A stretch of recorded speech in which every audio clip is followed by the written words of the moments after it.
Join us on this week's episode of Beyond the Booth as we chat with Leeds legends James and Laura, the founders of two of the city's most iconic venues, Sheaf Street and TESTBED. They're sharing for the very first time an exclusive look at the closure of Sheaf Street and what it takes to run the largest multi-purpose venue in Leeds. Stay tuned for a fascinating journey into their world.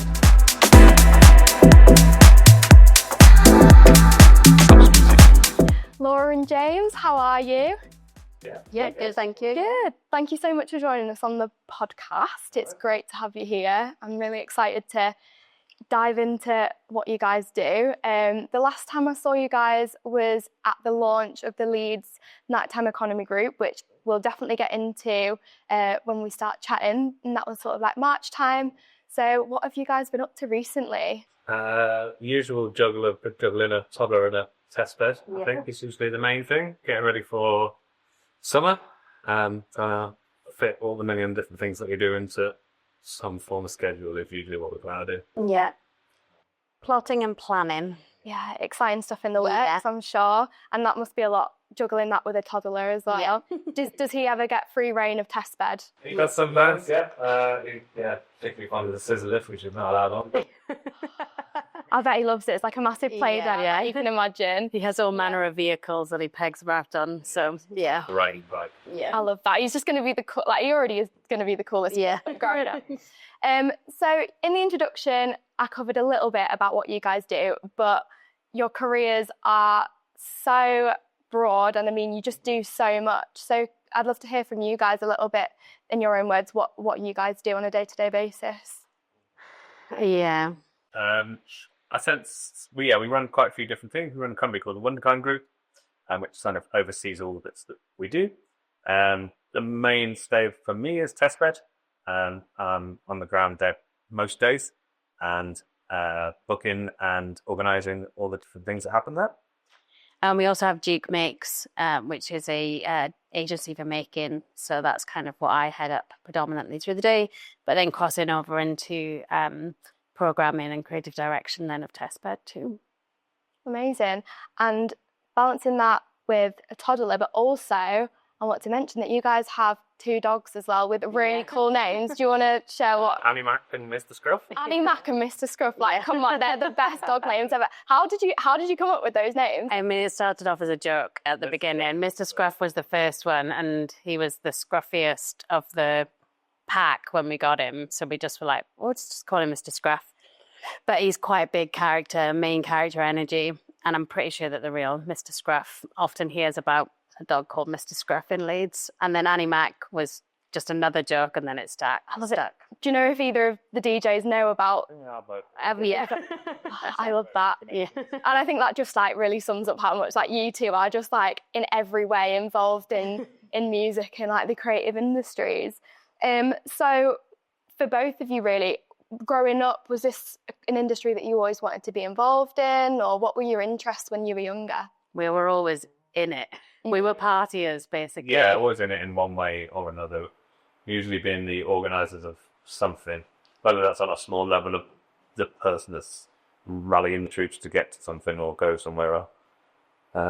There's always been an element of being involved in a party scene somewhere.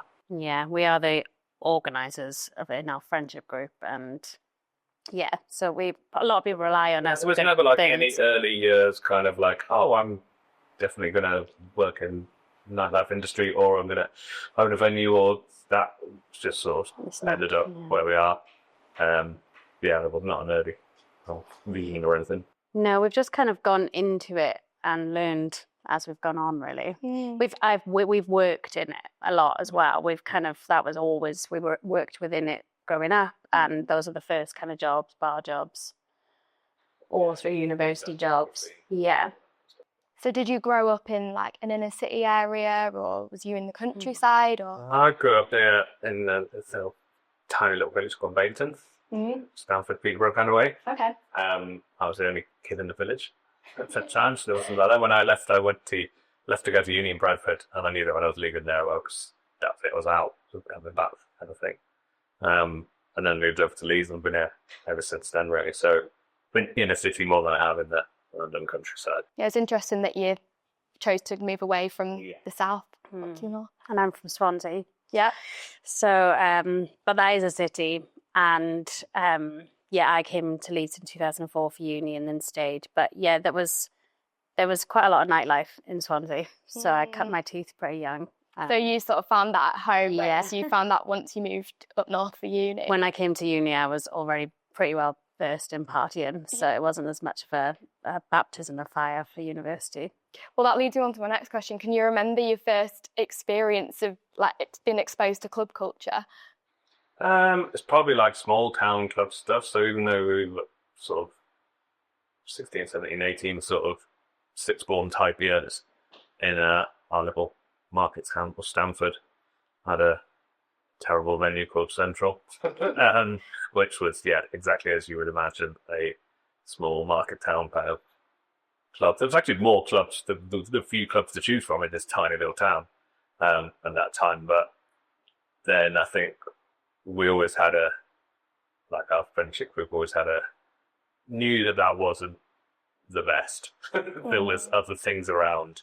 And Swansea had a club called Escape, which of people that if ever you meet anyone, like if ever I speak to a DJ and I say I'm from Swansea, they're like, Escape. Like everybody knows that. Like Legendary it was a legendary status. Yeah. And actually like now, like being in the industry and looking back, it was pretty incredible, especially for Swansea and like the DJs that played there. But yeah, we kind of did the same. We then went to Cardiff and Bristol and Birmingham and but yeah, it was very much every weekend. You lived for the weekend, basically. There wasn't much else going on in Swansea. So it was a key part of my growing up, really. I love it.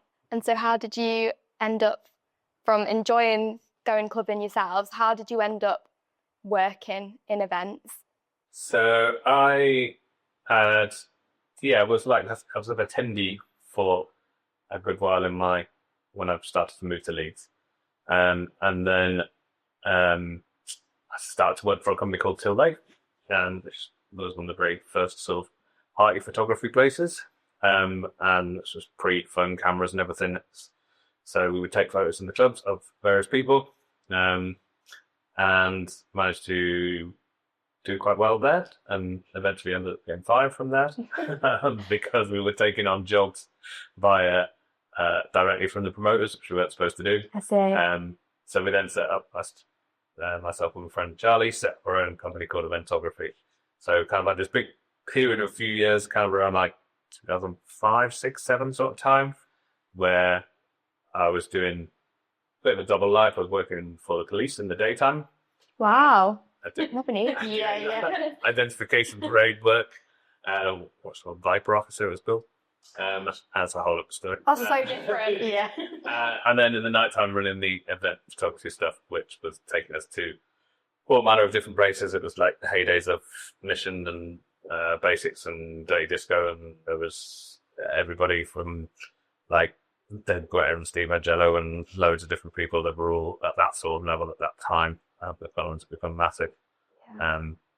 And yeah, we were shooting like 70, 80 events a year, potentially more sometimes. Wow. So multiple times a week, but you're out and about in various places. Yeah, well, the content from those times, I know you've been sharing like snippets from those times on Instagram, and it's like a time capsule to like the mid 2000s, and it just looks so much fun. So that's really cool to hear about. Yeah. And how about you, Laura? So yeah, we came for uni, and then I partied a lot at uni. That was very much the heyday, and that was kind of like 2004. And all in and around that time, obviously, like working in festivals over the summer and all that kind of stuff. So kind of working on that side of things as well. And then James and I met in 2007 in 𝗬𝗢𝗖𝗓 in an after party. Wow. Yeah.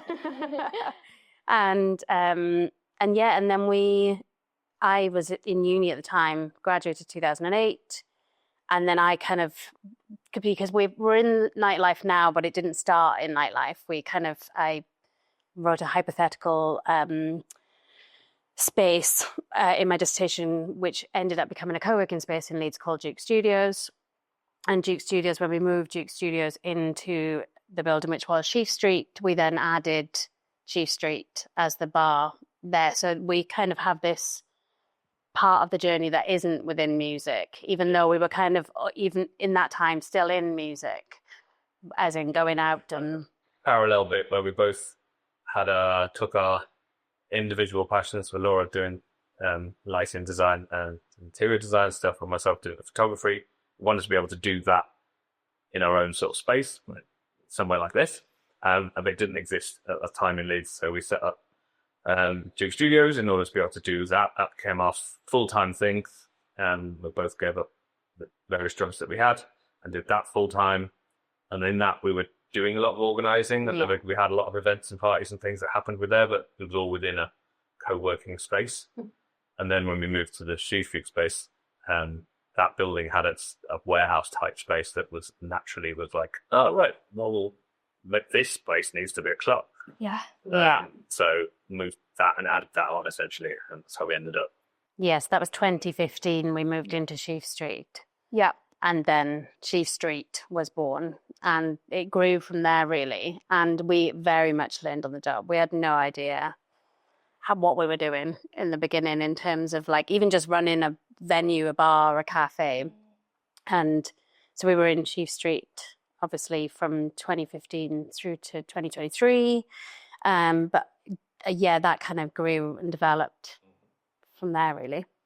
Well, I mean, it's interesting to hear you say that you learnt on the job and Duke Studios came about from your dissertation at uni, because Duke Studios and Sheaf Street was such a key part of Leeds. And I mean, it's sort of, I feel like people have definitely used those spaces as reference points for other creative spaces that they built. When you first opened Sheaf Street, what was your vision? Did you know that it was going to turn into what it was, or what was the vision? Yes, we use a phrase that is kind of weird. That's called scratching your own itch, something that we do quite a lot.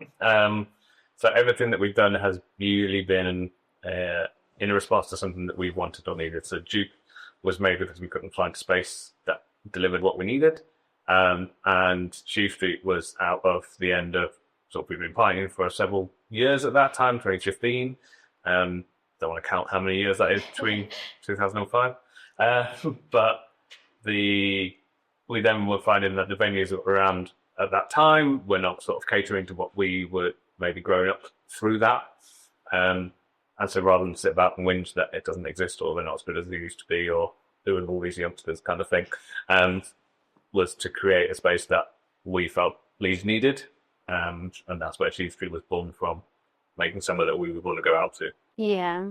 And also kind of things that I think we come from a very different place, is that a lot of us is kind of about the community and people, and it's also just not about it being a place for a nighttime venue. It's like, how do you nurture and grow and kind of support people as well, really. So it was kind of a bit more of I think that's why it kind of felt different, is because it wasn't just about selling beers or just about music. It was kind of about the whole kind of ecosystem of it all as well.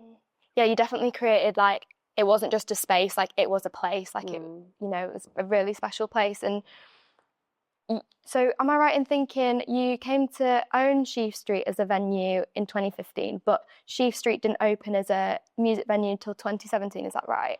Yes, we moved all the people across to the main space, and we knew we wanted to add a cafe at the time. We outsourced that bit originally to Lanes, who ran that for us.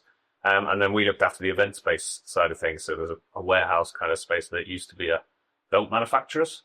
And we kind of cleared that all out, and that became a multi-use space for meetings and kind of little events and conferences, all much more linked towards the creative work tech side of things. It wasn't fitted out as a club, but we were doing parties at that same sort of time. But so first kind of New Year's Eve ones was under Duke Studios does New Year's Eve. Sheaf Street didn't exist. And then when those were kind of going well, we felt it needed a bit of a difference. So we set about with a company called 𝗟𝗡𝗞𝗦. We worked out of Duke Studios to rebrand those two things and create the two different things under their own roof, because they had quite different markets, although there was quite a lot of crossover, and give them their own identities. And that's where Sheaf Street came from, and then that got a bit more because it's so based. But it's funny, the Sheaf Street, that kind of how it ended was not how it began. It was very much, we tried, we tested. The bar in the event space was made out of pallets for a long time. You know, we had like, it was iterations. It was never kind of a fully built thing, which is, again, which we learned so much within that time. And I know I'm jumping forward, but also that's kind of why we called TESTBED, is because we knew that it's actually a great way to develop and bring people on the journey, and to not have everything perfect straight away. I like that, because I definitely think you can apply that to everything in life. Don't start something until, don't wait to start something until you're ready and you know everything. Because like you said, like you guys love partying, you were creative, like you knew what you were doing in a lot of ways, but if you'd never owned an event. But we also didn't know what we were doing in lots of ways. We just, all of the things were a big jump into. We know that that's what we want to do or how we'd like to do it.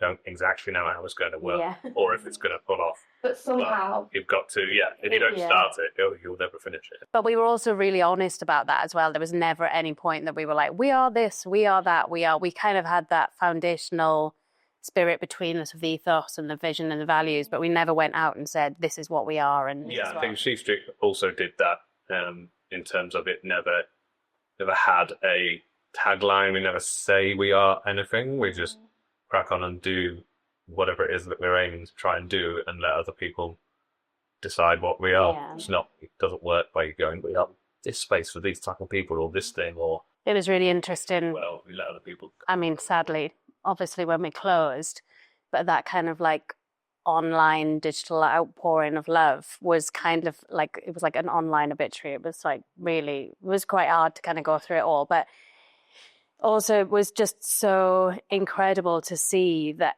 everything that we had kind of in the background that we between us, because we are together 24 hours a day, the late night conversation, all of those things, all of that information got just put in those comments, which was like insane. And yes, it was just, very much from the soul of both of us, really. Because it is your world, and you probably didn't realise quite how much it meant to other people until they all said in those comments. What is it about Sheaf Street, do you think, that made it so special? Well, I think it might have been that authenticity, that people could make it their own space. There was a lot of people from different walks of life and different kind of tribes, I suppose, that it was a space that they felt was for them. And there was multiple different types of people that could do that at the same time. I think we were welcoming, and we were like, and I think it's just more that it was just that we were trying. And I think that was a felt thing as well, that it wasn't ever this kind of big, shiny, well polished, we cared, I think, as well. And I think you can't pay for that. You can't pay for that energy, I don't think. And people feel that, I think, when they come in, and you know that energy. No, absolutely. And I think that's the case for the venue itself, but also you guys threw some incredible parties at Sheaf Street. When I was younger, I came to the Big Disco, which I know was, you guys were the geniuses behind the Big Disco, with the biggest disco ball in the world outside Sheaf Street, and then Midnight as well. Obviously, I know that's your party. That was at Sheaf Street. What is your process when it comes to curating events? It's changed, I think. I think in the beginning, one of the things that we realised was that I think one of the times that Sheaf Street was, when it was born out of, was everyone was taking themselves very seriously. And we were just like, this does not need to be so serious. Why is everybody taking everything so serious? And so we just wanted to bring a bit of fun and a bit of silliness and a bit of that kind of fun of a festival. A lot of festivals, I was photographing a lot of festivals at the times that we were doing many festivals a year. And they all had the sort of smaller end of things. I'm sure we'll talk about it later, but 𝗬𝗬𝗧𝗔𝗜𝗍 was a big one. Shambhala and Secret Garden Party, and those kind of boutique-y sort of ones in their early days. And they all had that spirit of, you've got a weekend, you can do whatever. You're not on the same planet anymore. Let's just go do whatever. But then that was very contrasted to like when you'd come back from those and then go out in Leeds and you were like, oh, also it's like someone can't just run around and be absolutely nuts. So like, well, we need to build somewhere that or curate those within an environment within a club that can do that. I think it's like a safe place also to kind of just be who you want to be, or to like play, and to just, that was kind of I think that was more the beginning ethos of it all, really, was just that kind of freedom was the feeling that we wanted to give people. And those were the parties that we were. But that takes like a lot of engineering. Yeah. To be able to get people into those, not just in terms of how the flow of spaces works, but how the like flow of the music works, and all of the people that are involved in making it. There's a lot of work that goes in to make it feel really natural. There's like a lot of orchestration. Like we used to have like vibe technicians. What's a vibe? So a vibe technician was basically someone that appeared to at midnight, that appeared to look like everybody else or within the thing, but actually their job was to go around and like rally people up, or to be silly, or to like, so you welcomed on the way in, and like a few, because it was a big kind of costume event and everybody went all out. Their sort of initial jobs would be to like pick out people that made a real effort and chat to them. They had like secret little free drink things that they could give out to people. They would encourage people to interact with the other bits and pieces, but in a very sort of like, feels just like it's someone else that's within the space. So you're not like us and them.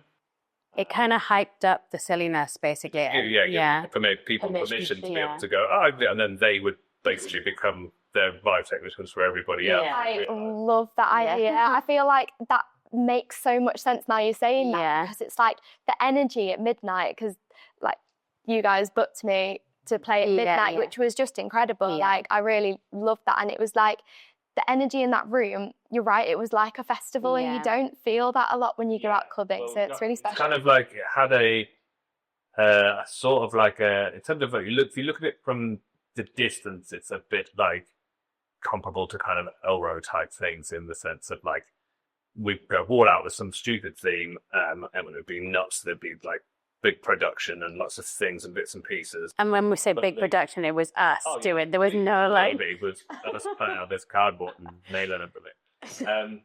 But I always use the comparison that was when you're in somewhere like 𝗟𝗏𝗏𝗧𝗏, you are in the audience looking at it, even though it's all around you. What made Midnight different was that the audience were part of that. They went all out their fancy dress, and it wasn't that they were there to see the spectacle, they were part of the spectacle. And the more people that do that as a snowball effect, you can walk in, you realise that, I was going to go and stick that thing on my head and stand over there. You just spread. It's just so funny. And like, just like, that was like the best time, in that you'd walk in, you're like, what are they doing over there? Like, just like all of these silly little moments.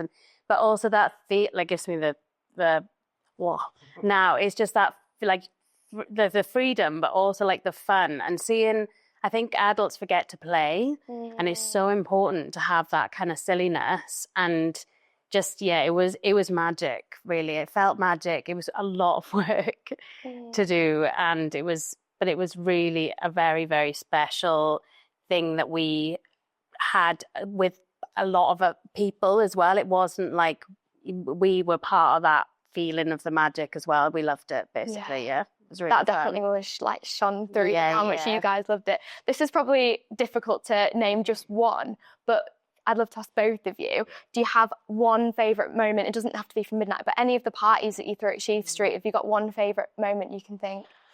There is a lot. Maybe a bit I remember it's because it's kind of like, it was City Electronic, I think. Kink was doing a live demo set of all of his crazy stuff that he plays live, and something wasn't, like his drum machine wasn't working properly, or this crazy looping thing that works around, and it wasn't all set up. So he just played the mixer. There was no inputs. All he did was use the effects within a 900.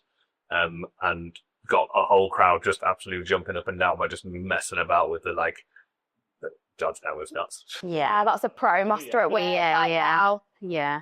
And I think for me, which is kind of a cheat because it was pre-Sheaf Street as an official, but for me, Big Disco was one of the most special ones because I think for that day, we got 5,000 people dancing around the world's biggest disco ball in a car park in South Leeds. 20,000 people across the world dancing at the same time.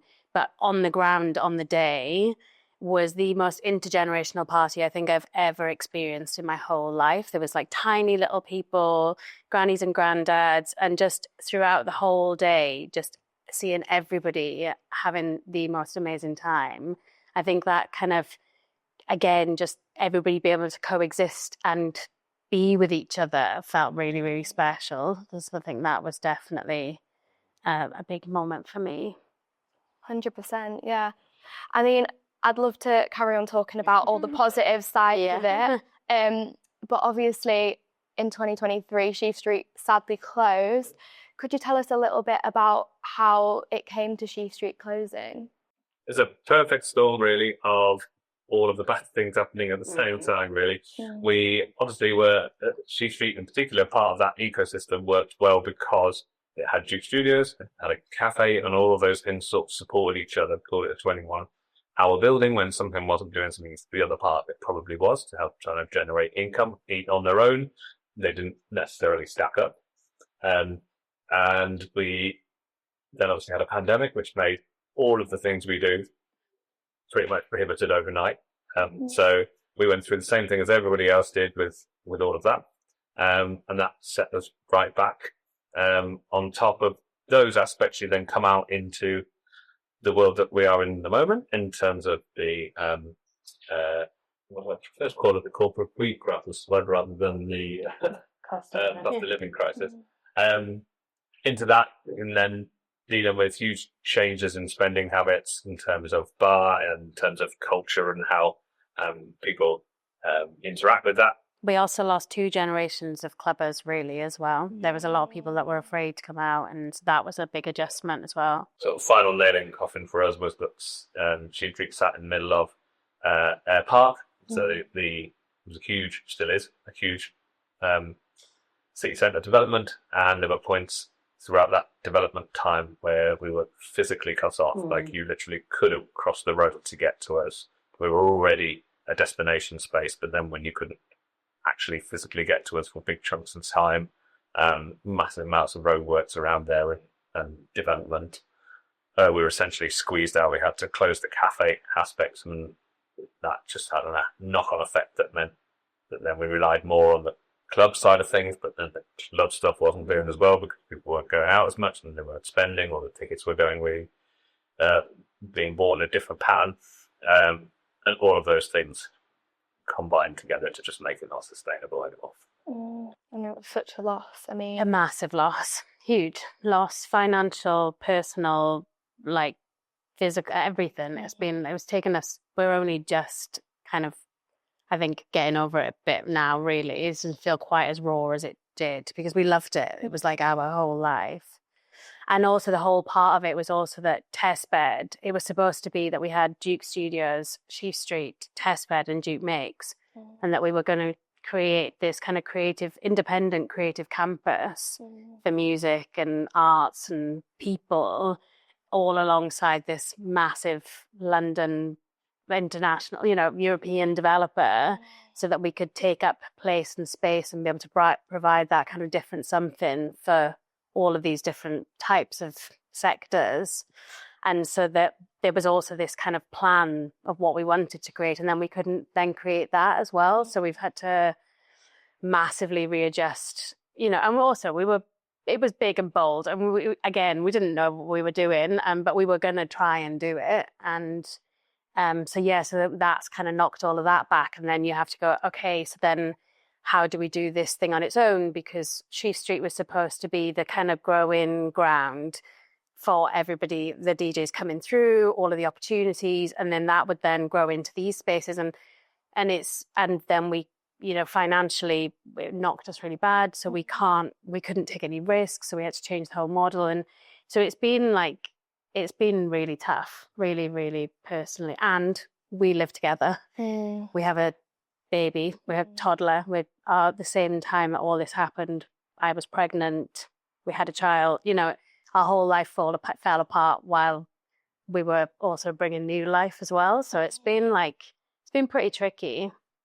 But yeah, so now here we are. Yeah. Yeah. I mean, it's so sad to hear, because I think everyone in Leeds, well, at least I know me and my circle, like Sheaf Street was such a big part of going out and our lives. And I mean, that's where I celebrated my 18th birthday. And it's like, I think a lot of people have special stories, and hearing about the way you guys talk about it, it's not just like your work, it's not just a business, like it was like your world, really. Well, it was everything. It was our social life as well as our work, as well as just all of our passion. And the Sheaf Street and Duke Studios were our first babies, really. You know, it was that thing that was really, it was our 24/7. And there was a lot of that adjustment also in terms of, you know, your days aren't the same, your weekends aren't the same. It was just a really weird thing to go through, really. Well, I mean, you had some names that are really big now. You had, like you were saying, like the idea to use Sheaf Street as a smaller, medium-sized venue to move on to TESTBED. I mean, that's like a metaphor, is that the word? For just in general, what this platform that Sheaf Street did give people. That's what I wanted. Before you closed, you had Girls Don't Sink, and that was before really they properly took off. So it's like, that's just a recent example. But yeah, so it feels like a big shame. It's still, even though it doesn't feel as raw now, it's still from that point of view.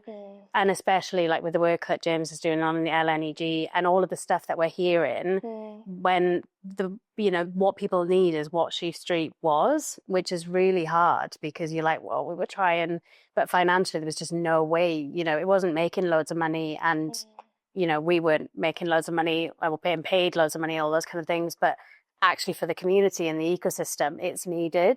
Absolutely. And vital and important. And so that's like one of the hardest parts of it, really, all of it, because you're like, oh, it could have been so much more. Yeah, it's just like total unfortunate, like so many things, like you said, just the cocktail, just... Yeah, exactly. I think a lot of people look at places like Sheaf Street and especially TESTBED and think of it as like a big institution. They wouldn't think that it's their family-run businesses.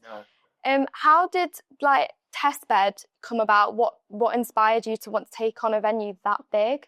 So TESTBED first came around about, I think we first saw it in 2019. So it's the same landlord that we had as Sheaf Street. And we... essentially, that building came up. It was right across the road. We went to look around it with no plans, just like that. John's got a new building. Let's go and have a look at it. It's over the road, may as well. And walked in the space and went, wow, this needs to be a venue.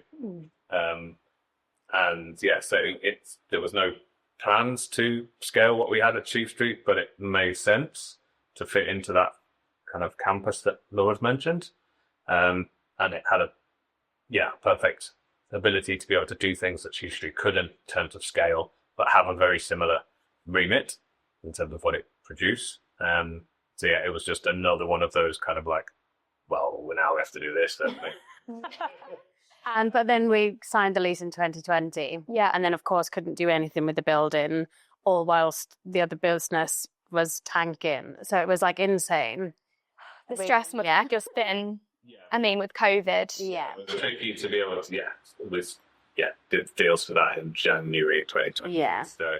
But then we used that time. So we basically, and I think this is the thing that we give that space away for free to everybody while we... To negotiate a little bit longer on rent. Free, And with COVID in mind, because obviously we couldn't crack on and do what we were going to do and make space to put thousands of people together. So it was given away to free to kind of lots of arts organisations, and we did kind of socially distanced things. We had a socially distanced orchestra, and there's not many places you can separate an orchestra. And that sort of helped buy its time until it would make sense to be able to try and get hold of some money to be able to do the works that was necessary, because it was essentially, it'd been an old... loads of different things. It'd been a cheerleading gym. It'd been what else would it be? A soft play centre, a car park, loads of kind of like, and just a warehouse basically. Yeah. So it had this sort of really late or early 2000s kind of decor was sort of the last time it was done. If it was partitioned, and so there was a lot of work that we wanted to do to get it back to being a raw space, and it took a long time to find the funds to be able. Well, because from between 2020 and thing, like the whole of everything, the bottom fell out of our business, but the bottom fell out of the world. Plus, the funding landscape completely changed. Like it's been so stupid. Another one. It's really big. And bring 2,000 people together. People are like, no, that's not going to happen. Especially when the world and everyone's like social distancing. Yeah. It's almost like unimaginable. So it was like super brave. A lot of people know that TESTBED is used as a multi-purpose venue, but a lot of the stuff you see online is from the amazing events and raves that you throw there. But could you let us know a little bit about what else goes on in TESTBED and what that space is used for? Currently, when Sheaf Street closed, we changed the model. Essentially, what we would have done was taken the Sheaf Street model and Street essentially supersized it and had an ability to do that on a bigger scale, where we would have been doing a lot to curate it. We didn't have the reserves to be able to risk that sort of stuff at that level, so we switched to a dry hire model. So that's where a lot of the events we work with, Arrival Events. It's Josh Dumello and Kane, who Josh has done a lot of work with us at Sheaf Street, and was one of our kind of best promoters in terms of drawing in people. He had the records for various different attendances and things like that. So it made sense, and we work with them. They essentially provide the electronic music events at the space. So there's kind of that sort of thing running concurrently, which they are absolutely smashing at. They just finished their first proper season, full season. We did some test events with them. And then we essentially look after, at the moment, all of the other things that happen. So that's anything for anybody that needs a big empty space to do anything, really. We do flea markets, so we've got one on this weekend. We do filming and photo shoot work, spaces that need big spaces to do a lot of kind of music video type shoots and things like that happen there. Testing kind of like production of things. Yeah. You've got a capacity to be able to have conferences. And I mean, the thing is that we're only very much at the beginning of the journey of that right now. And in the next year, we're hoping to be able to do more. So we want to do more talks, more, just more cultural happenings, theatre maybe, hopefully, comedy, just having a lot across. We'd like it to be a cultural venue across the board from day through to night.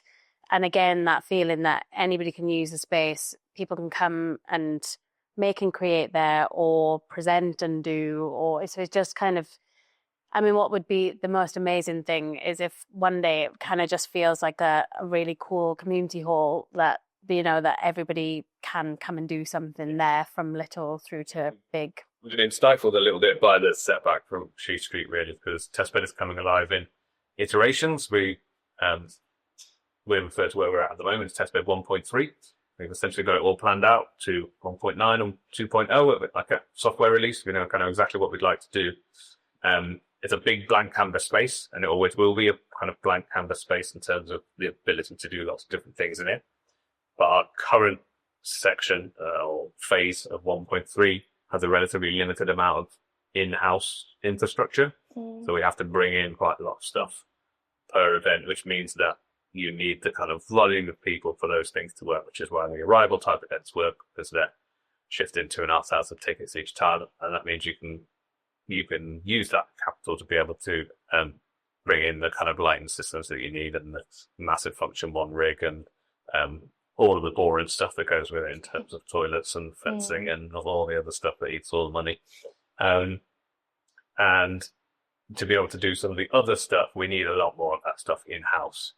So we'd like to be able to just plug and play, basically. And then when the dead time is not happening for big things, you can also then just give it for free or lower cost to people who might not be able to afford to do things.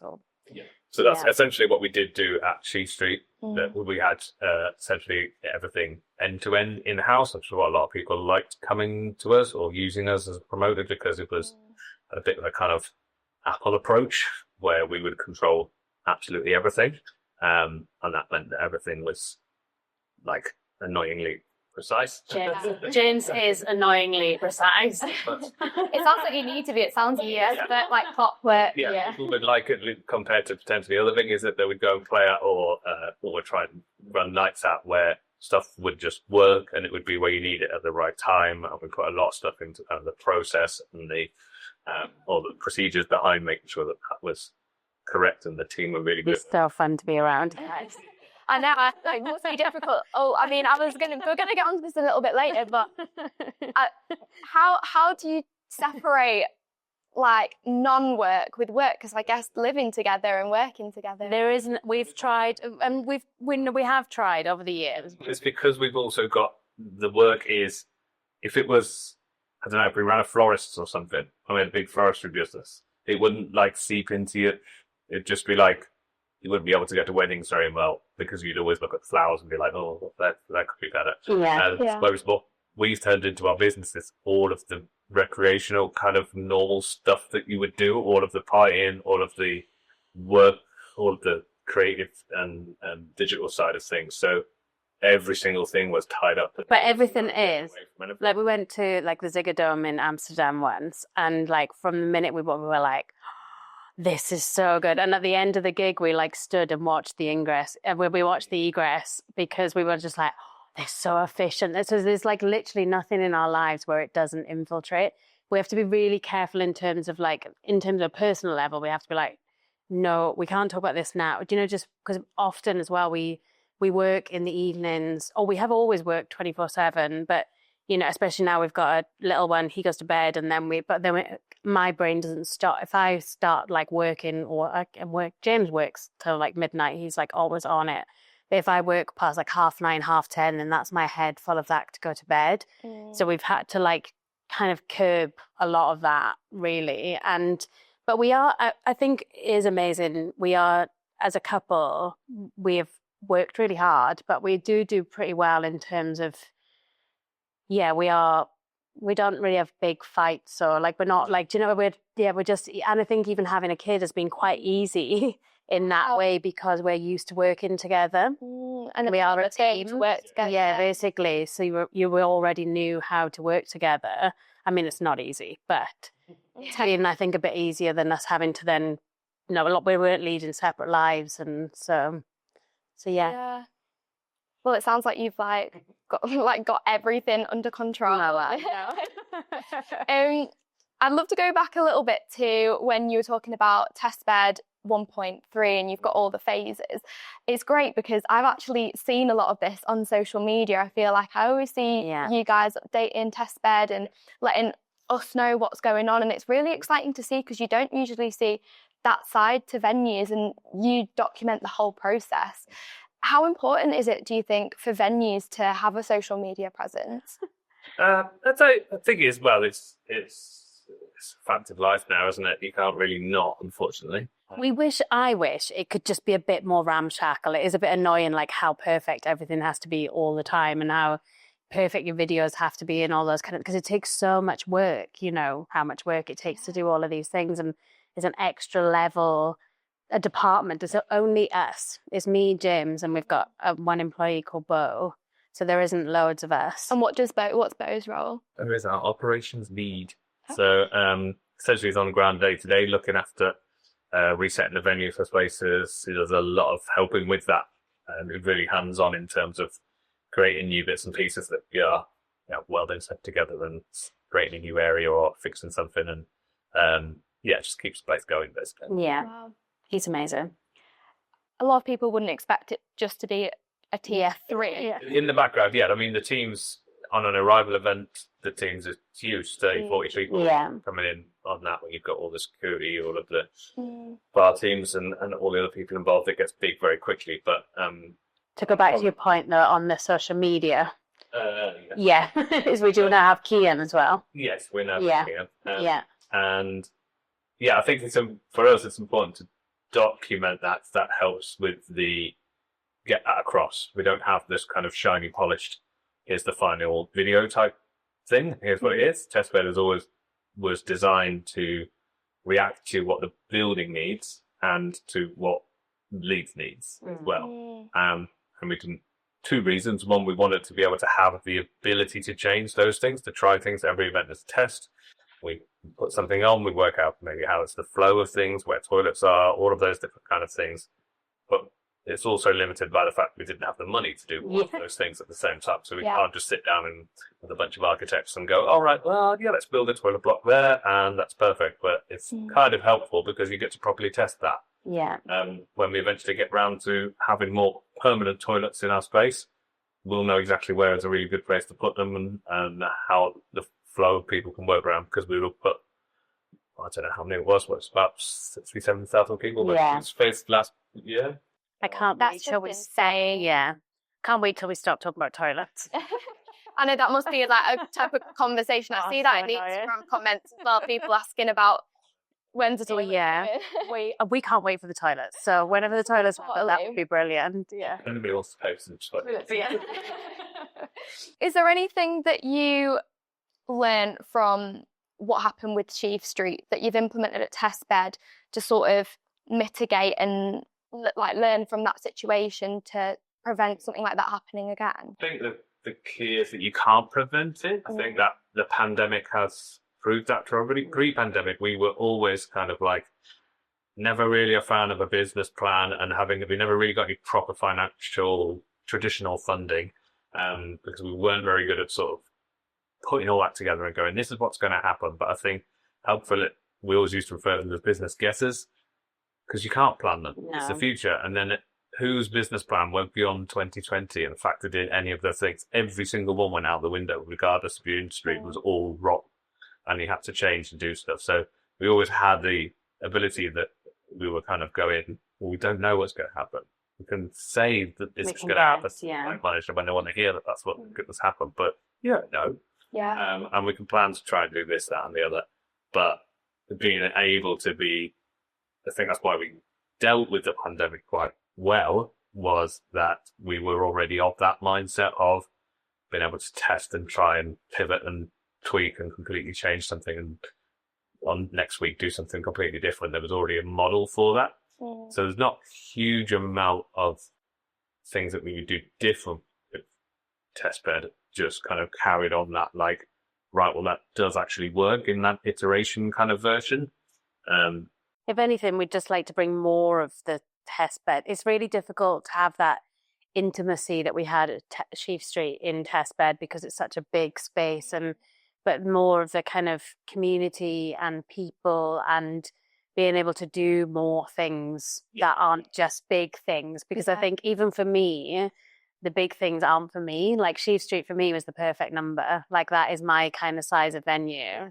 I love being able to see the big things happen, but I don't actually like being in the I need that to be happening in an open field. Yeah. In like so that, but I want that's the other side of things. Yeah, there. That's where we're a bit behind where we'd like to be, because if we have had the potentially being where we are now, 5 years on from when we started, we would have expected to be in a more Sheaf Street type end-to-end scenario. When you've got that, you can use the big events to help facilitate being able to do the smaller ones, and to give away things, give away space, which is what we did do at Sheaf Street, but we haven't quite got there for that model, because if somebody comes to us and go, I've got an amazing idea for a thing, and we go, yeah, that'd be great. Okay, well, we can give you this for free, or we can help with this, or we can do this, but you need to have some toilets, and you need to talk to the lighting people, and you need to do this, and all of a sudden the costs just become something that makes that not viable.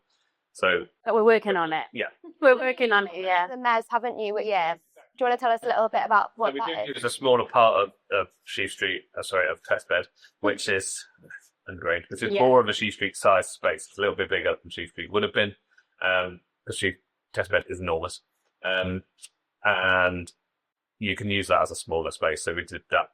Leeds Nighttime Economy Group launched there. That's a good example. We had sort of around about 150 people come to essentially watch a talk and a presentation, and then have like a networking drinks and things like that. So it does all of that kind of stuff in the space as well, and can cope with do smaller things, partition TESTBED to cope with smaller stuff.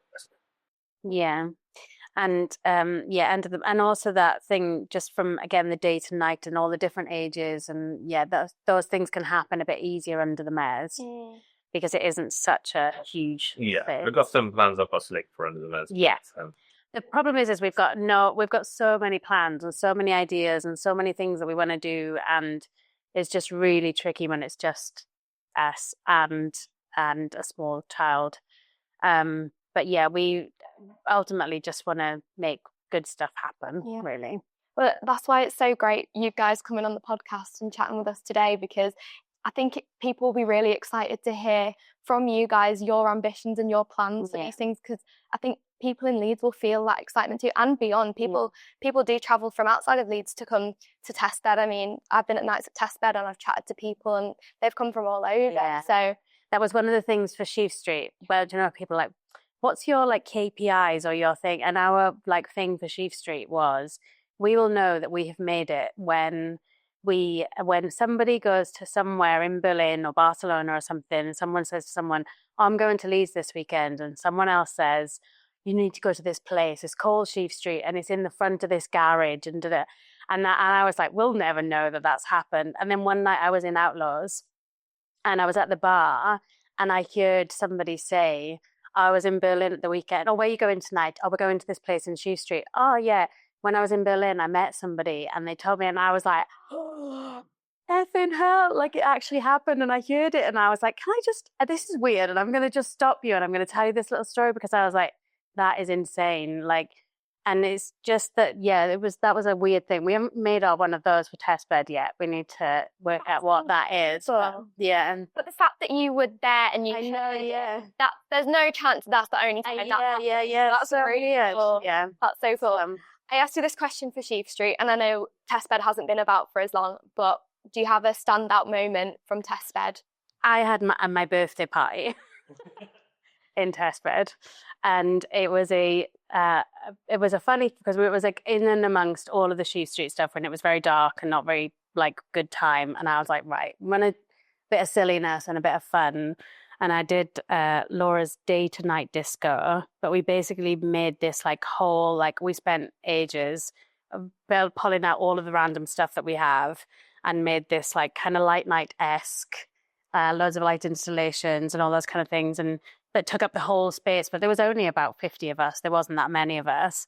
And that for me was one of my standout moments, because just watching all of our run around again, like kids having loads of fun, and just seeing the capability of like kind of art things in there as well. And so that's for me. What sort of things did you have? Because I'm a little weirdo, because I'm such a little geek.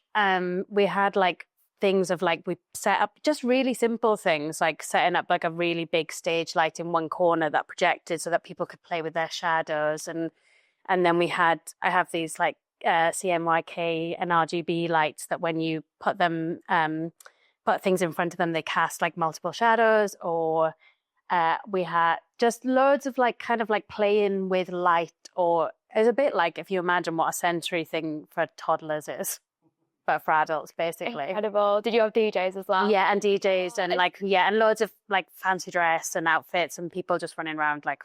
That sounds like the dream party. Oh, and we used a big massive flight case like a roller coaster.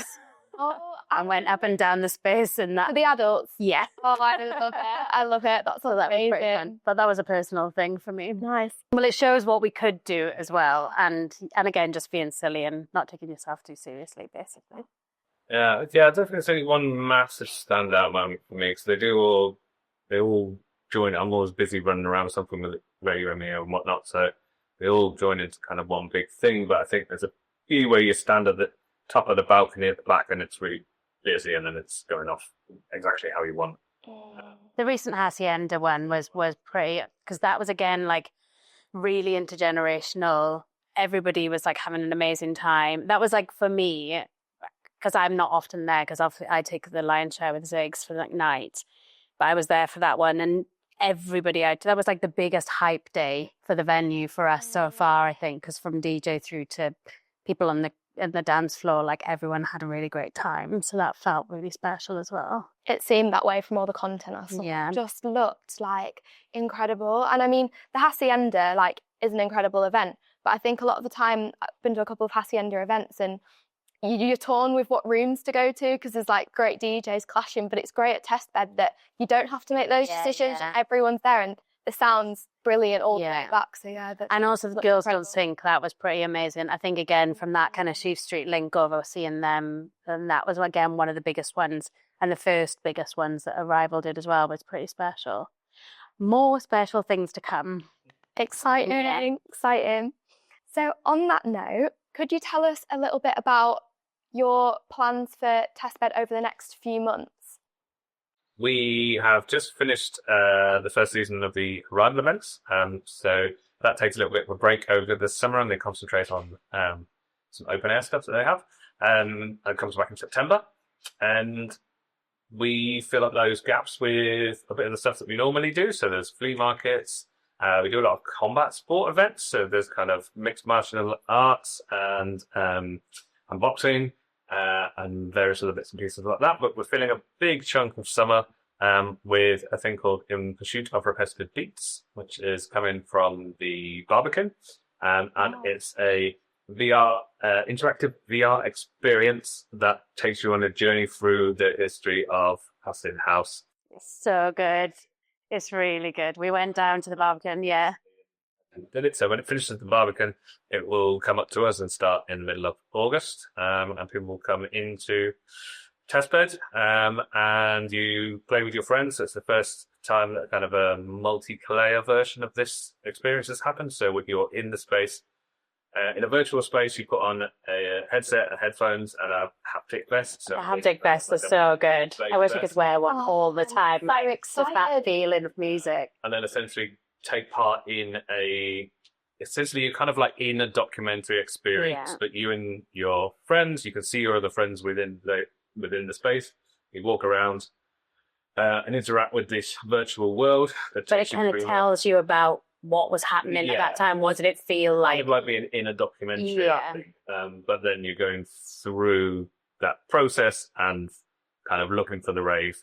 Don't want to spoil it. Come and see what it is.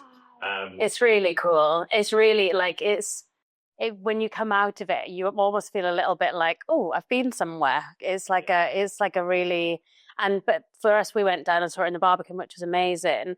But in the Barbican, you come out and you were in like kind of like a theatre box office-y kind of entrance part. Whereas I think when we do it, you'll be coming out and you'll be in a warehouse that feels like a rave, and we can do things around that, and they've had like an exhibition that's part of that as well, so we'll build the exhibition a bit bigger, and hopefully we'll run some nights and some talks or things that go alongside of it as well. We're just in the planning. It's all been quite like last minute, so we're really excited for that. That is so exciting. Like I've never heard of anything like that happening in Leeds. I mean, it may have, but that just sounds incredible. So it's called In Pursuit of Repetitive Beats. In Pursuit of Repetitive Beat. And has that mid-August, mid-September? But that's also really exciting for us as well, because this is the stuff. Like a few weeks ago, we had like Knick Knack playing with a big orchestra, and that was like, oh yeah, this is the cultural stuff. And then this feels like the other, it's scene adjacent, really. It's all the other stuff that comes with music that we're really excited to start to bring as well. Absolutely. And it definitely comes back to this whole thing of inclusivity. Like so many people are going to want to be involved in that might not have had interest in dance music or this scene. If they're interested in VR, or even VR used to go out that feel like maybe they don't want to go out anymore or don't feel comfortable, or it's just having those other opportunities to get involved with what our community is about, really. And I think that's what's really important to us. Absolutely. So you guys have got these really exciting, so many projects going on, but you don't stop there. You champion and support other venues in Leeds. Like, you really support grassroots venues, and you're both involved in the Leeds Nighttime Economy Group and the Nighttime Industries Association. Please, could you tell us a little bit about your roles there and what that is all about? I am the NTIA ambassador for Leeds, and that sort of came about at the same time as a few of us from the scene realizing that there wasn't really a group that represented particularly the late night electronic side of things in Leeds. We've always historically been pretty bad at championing that side of things as a city. There are a lot of other cities that do that very well. Manchester and Bristol, for example, are really good at understanding that heritage and cultural importance of what their scene is, and using that for cultural gain, basically, economic gain really as well. And Leeds didn't have. There's a lot of groups that are usually associated with those kind of things.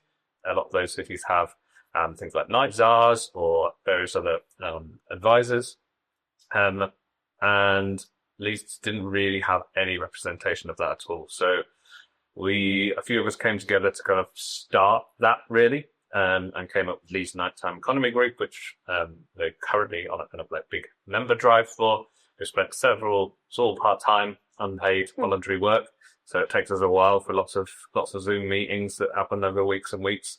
But we now have a constitution. It's registered as a CIC. It's a real thing. And we're now kind of onboarding members. We had a launch that we were at a few months ago, to sort of introduce the thing to the wider scene.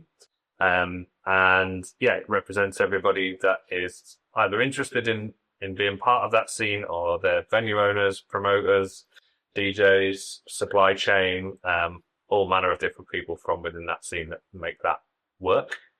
And the idea is that we come together to be able to be a bigger collective force, and push to make some change. At the same time as that, the NTIA, we're looking for more ambassadors around the country, to be able to feed that sort of local picture back up to national level. And they do a lot of work on trying to kind of lobby and change on a government level, and improve the kind of nighttime strategies, and other aspects around that. So yeah, we're just getting going really, and we're signing up more people.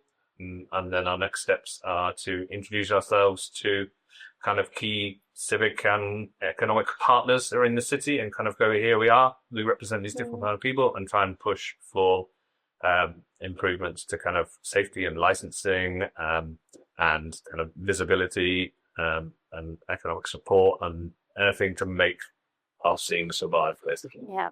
So actually, like, I'm not part of the LNEG as an official, so I just kind of sit behind the scenes and support James, and obviously I have an opinion, but I don't, I'm not part of it. But what I would say is that it's a really small group. They are working so hard, and they don't have to do this work at all. They are all doing the work because they want to do that work, because our scene is so vital to the city. I came here because I was a student that wanted to party, and if we don't have a scene, we're going to kind of start to lose that as well. Also kind of tourism and just being, it's so vital, and they are working so hard to make it happen that it's really, really important. 100%. It felt like a really positive step that Leeds needed, because like you say, other cities have nighttime czars and boards, and that was something, like you say, that Leeds didn't really have. What would you say are some of the main challenges that venues are facing in Leeds currently? The change post-pandemic is huge for most venues. Changes in buying patterns in terms of how much people spend at the bar, how frequently they're able to go out, how late people commit to buying tickets, how bigger the ticket drop off in terms of actual tickets being redeemed is. That whole landscape has changed from being something that was unpredictable but had patterns to it, and you could kind of make a business out of it, essentially. That kind of has had a huge chunk of unpredictability added to it, at the same time as raising all of the costs, and decreasing the amount of people that can engage with stuff. So all of those things just squeeze all of the margins. Stuff has to work, otherwise you go under. And you have to try incredibly hard to make sure that stuff does work. So yeah, it's just, everything's tougher. Yeah. And what are some of the changes that you're hoping that LNEG and you being the 𝗏𝗡𝗧𝗔𝗜𝗟 Industry Association ambassador for Leeds, what sort of changes are you hoping to see? So our first goal essentially is creating that dialogue, being able to have something where we can represent all of those people. So instead of having to fight individual battles constantly, or people have to deal with licensing and constantly repeat things, being able to come together as a unit and be collectively kind of understood. Secondly is sort of getting people in authority positions to be better at championing and understanding the nighttime economy. I think other cities are better at doing that. They're better at understanding how much of an impact that makes to who chooses to come to work here, who relocates their business to here, who decides which university town they're going to go to. If we don't have that kind of interesting culture that comes alongside stuff, it gets very stale very quickly, and it's just not a nice place to be. So yeah, there's a lot of strands. There's a whole load of other things that come further down the line from that, which other cities are, I think, further ahead with, because they already have that understanding, they already have that dialogue. We're starting essentially from scratch. I think Leeds does it very well in the live scene.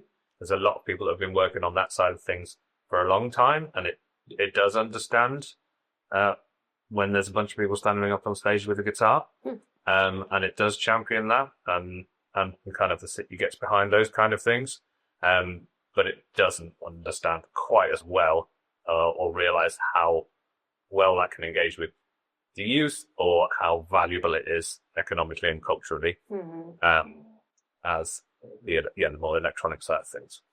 And it's great because it's definitely getting people talking, like that's and I think also just a bit of togetherness. Like, it's a lonely world. Working in the world that we work in is like it's a hard world to work in, especially like of late, and just being a support for each other as well. I think as venue owners and or you came to the event and you met people, and it's this kind of, again, it's the empowering and the nurturing and the growing and the connectivity of the ecosystem, basically. Which definitely helped, because I didn't realise there was a little bit of a disconnect in Leeds between a lot of the DJs and promoters. Not everyone really seemed to know each other. And there was a lot of connections, but that was great because a lot of people had met people they'd never met before. Leeds is a relatively small city. And do you know what? Leeds is actually, I think it's that thing especially when you're in that room, people want to introduce each other to each other, and it's like a really good energy. I think Leeds, that was one of the things for us always, of why we wanted to stay here, why we wanted to make a difference, because actually it was a really friendly place to be. And I think everybody's kind of had quite a hard time of recent years, and just to be able to bring back some of that kind of connectivity. It's still a much more united scene than other cities. It's one of the things that we do have above other places, is that there's a lot less infighting in terms of like promoters going to head for venues, like up against each other for various different bits and pieces. Because Leeds is so compact, it physically doesn't have as many kind of, it's nowhere near as sprawling as Manchester in terms of having zones to do something, or London, it being 45 minutes for you to be able to go to the other place, and you never see your mates that live however far away. If you do something in Leeds, you generally do it in all of Leeds, even if it's up in Headingley or if it's up in wherever, it generally impacts all of it. And so that, I think, brings the whole thing together a little bit more. Definitely. And there's a camaraderie as well, people, like, we're often lending kit or helping problems, or, like, Leeds is a good place. I think we need to get the powers that be to see how important the scene is. Well, and it needs a little bit of help to just revitalise the energy. I think there's a whole load of people in that have been through that 5 years of pandemic slog, and the people that are making the difference, that are doing the things, are burnt out, and they've just been trying to survive for so long, and then not necessarily after loads of money in terms of things. It's permission to be able to do stuff, or to be able to make things easier for people to crack on and do new things. And then that also inspires the younger ones to know that there's a scene, to then come in, and then who are the next promoters? How are we going to bring them in? How are we going to support them? it is, like, I know I've used the word a million times, but the ecosystem is so important. And everyone loves Leeds. Yeah. It's just about opening up that world again. And Yeah, they yeah. can just bringing back the joy. And Yeah. yeah, definitely. And if people would like to get involved in LNEG, how can people go about that? It's probably the best way is find us on Instagram under Leeds NEG, Leeds NEG. And on there we've got some upcoming events, and there's a form you can fill in to become a member. If The more members, the better, because the more people there are, the more power or the more influence or the more, if you've got a bigger group of people, then that's more voices to listen to. So the more members, the better, really. Excellent. Okay, that is a perfect place to move on to our final section, to hopefully give your brains a little bit of a rest. It's a quick fire question round, this or that. Feel free to both give your answers. We'll see how similar or different you are. We are one brain now. Yeah, we'll see. Yeah. We've got 20 questions, so we're going to go through them as quickly as we can. So number 1, day parties or nighttime raves? Day parties for me. so it's now today. Yeah.